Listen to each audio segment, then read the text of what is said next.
Hello, and welcome back to another episode of In the Fast Lane. For this episode, we're taking a little detour from the track and diving into the world of esports, and specifically sim racing, and why this might just be the future of motorsport.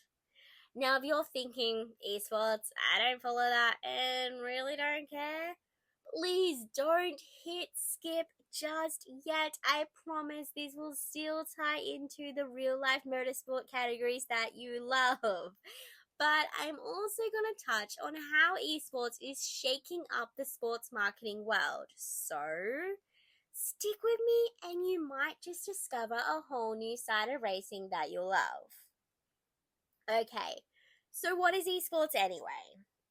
Over the past decade, the esports industry has exploded. In fact, it's projected to reach around $5.9 billion within the next few years. Talk about big money. And we're not just talking about gamers casually playing at home. No, this is a full-blown industry with sponsorships, media rights, merchandise, and massive live tournaments that fill stadiums with fans. Now, for marketers, this is huge. Esports has transitioned from a niche activity to mainstream entertainment, and younger audiences, especially Gen Z and millennials, are engaging with esports similar to how older generations engage with real life sport. From a marketing standpoint, this is a perfect example of segmentation and targeting theory. We're recognizing distinct customer groups and customizing offers to their preferences allows organizations to connect with profitable audiences and engage a competitive edge. So for brands, esports presents a prime opportunity to connect with digital native consumers in environments where they are most active and engaged. Now, motorsports has definitely noticed this. Back in 2017, Formula One launched its own official F1 Esports Series. Today, every single team in F1 owns its own professional esports division. These teams scout the best virtual drivers from around the world, and they compete across 12 rounds for a share of $750,000. And it's not just F1. Other major esports titles such as iRacing, Project Cars 2, Assetto Corsa Competition also have thriving competitive communities. So, can esports and sim racing merge with real-life motorsport? Absolutely! Some sim racers actually have already made the jump into professional racing. Take Jan Morensford, for example. His story actually was made into a movie starring Orlando Bloom and David Harbour, showing marketers just how profitable this industry can be. He went from a teenager playing Gran Turismo to earning a shot at becoming a professional race car driver, going on to compete and podium at Le Mans. And Jan isn't alone. Race of Champions launched eRock in 2018, giving elite sim racers a chance to compete on equal terms with motorsport legends. eRock still exists today. Earlier this year, in fact, gamers all around the world qualified online. Then the finalists travelled to Sydney, Australia to win a chance to go head-to-head with drivers like Sebastian Loeb and Sebastian Vettel in the main Race of Champions event, televised to millions worldwide.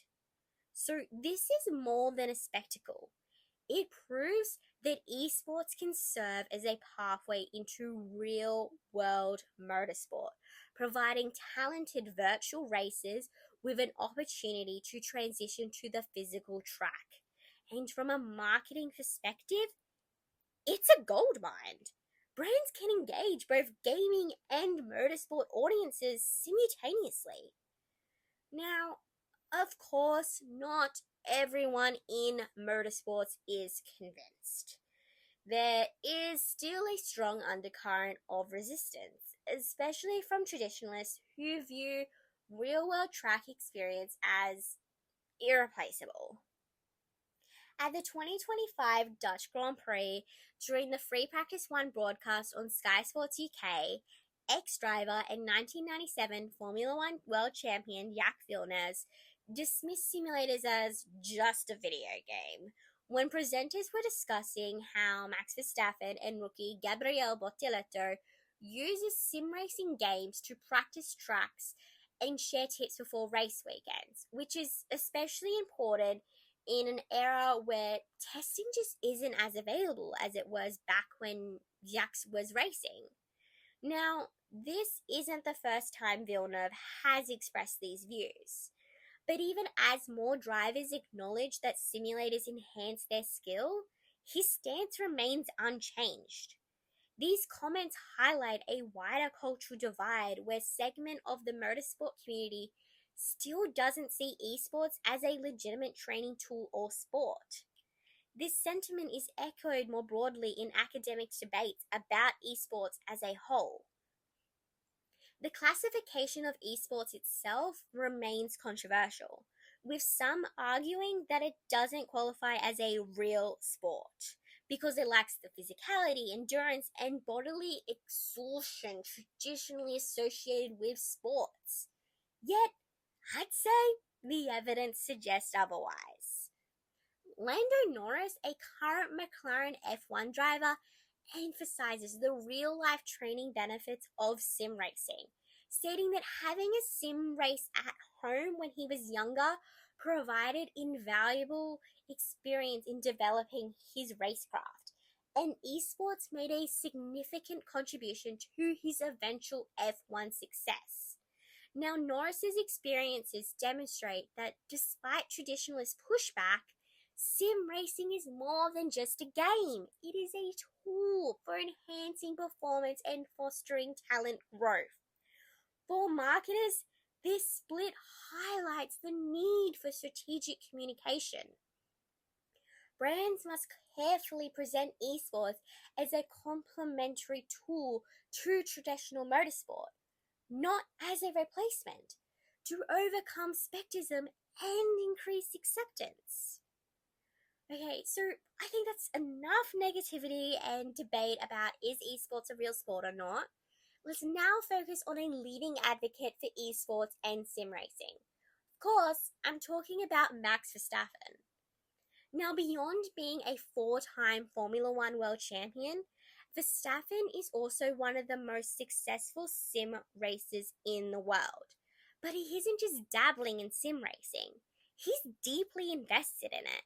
He's been a part of Team Redline, one of the most successful sim racing teams globally since the early stages of his career, and now is a partial owner in the team. For Max, sim racing is more than a hobby. It's a part of his identity as a driver. In fact, he has actually competed in online races during F1 weekends. Take the 2024 Imola Grand Prix, for example. He did 2-hour stints on Saturday and Sunday of that weekend, and then hopped in his F1 car and won that race, making it that he won both a sim racing competition and a real life Formula One Grand Prix on the same day within a few hours of each other. But it doesn't stop there. Verstappen is also creating a pathway for others to follow. Through Verstappen.com Racing, he's working to give sim racers a chance to move into real motorsport, using GT3 racing as a more affordable entry point compared to the traditional and costly karting ladder. This positions sim racing not just as a practice but as a legitimate development pipeline for future talent. From a marketing standpoint, Verstappen's involvement significantly shifts the landscape. His support serves as a form of celebrity endorsement, where his credibility as a 4-time Formula One world champion enhances the reputation of esports and sim racing. His endorsement signals to stakeholders that esports can serve as an extension of traditional motorsports. Verstappen's presence in both real and virtual racing helps create a shared identity among fans across these platforms. For marketers, this presents opportunities for integrated campaigns that engage audience through both physical and digital channels. So, what's the takeaway from all this?